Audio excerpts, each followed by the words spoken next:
Let's give you the 250 highlights from the Ironman National. Hunter Lawrence on the precipice of a championship at this Tucker Freightline Ironman National. He just needed to either win this moto or have solid finishes throughout the day to get it done. But what we didn't expect was this.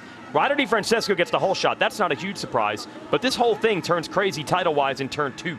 Yeah, big pile up, and which would caught Hunter Lawrence, but also caught Justin Cooper up as well. And we saw Hunter say after the race that he saw the 32 down on the ground. So I think his whole day was dictated off of what Justin was doing in the race circumstance, and I think it allowed him to be able to ride this thing out. But I don't know if anybody was going to beat Joe Shimoda today, as we were watching Tom Vial get past Ryder D, which got another great start, the second moto, and rode really good today. But Joe Shimoda was on a different level as well. Yeah, he was in third. Vial takes the lead from DiFrancesco. Here comes Shimoda by DiFrancesco to take over second, with Vial just ahead. And Joe was just on his game today. Yeah, Joe was on his game. He set up a nice inside-outside pass, and then he did the same thing to Tom here.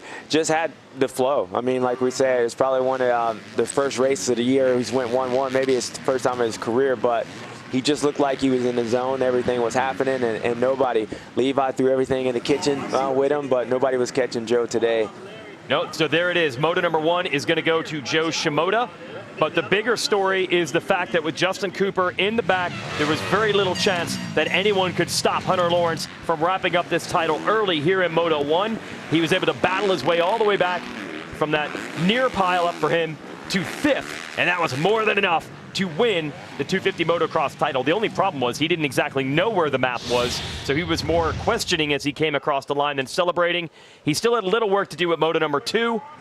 He wasn't really in it for the win this time. It was the Kawasaki's up front again. Another hole shot for DiFrancesco, and Levi Kitchen also riding well on this. Yeah, Levi rode really good, and nice bounce back recovery, more like he did that first practice today.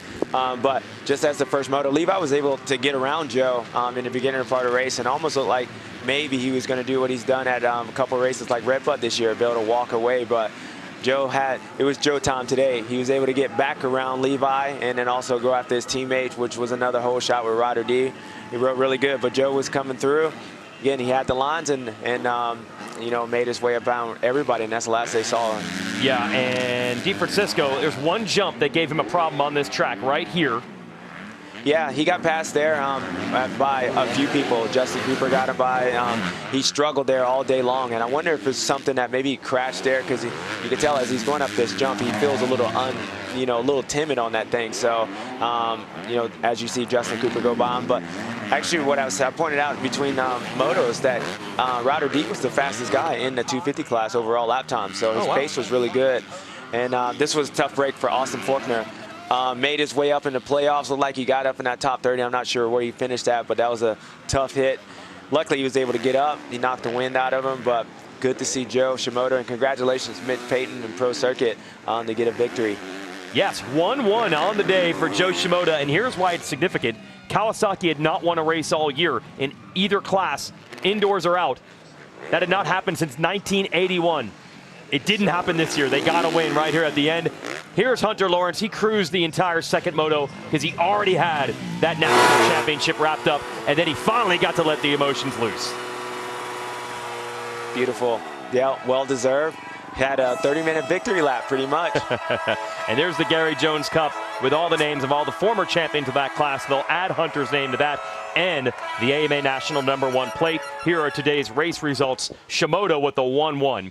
Deegan said he was sick today, but he ends up second overall. Vial completes his first year of motocross in the U.S. third. Cooper and Lawrence were 4th and 5th. Here are those final series standings. Lawrence with the title over Justin Cooper, who ends up second again in this championship. That's happened to him before. 1 year behind Jet Lawrence back in 2021. Joe Shimoda ends up third, only 6 points off of Cooper. Hayden Deegan ends his rookie year in 4th. Kitchen, Vial, Volan, Hampshire, Swoll, and DiFrancesco are your top 10 for the year.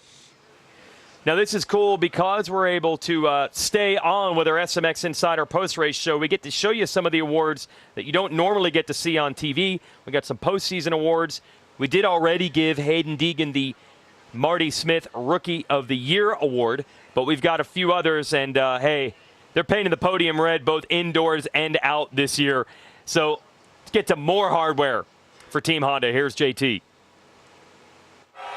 Well, the awards just keep on coming here, so I am here to present the Manufacturer of the Year award to Honda HRC's Brandon Wilson. Brandon, congratulations. One heck of a year.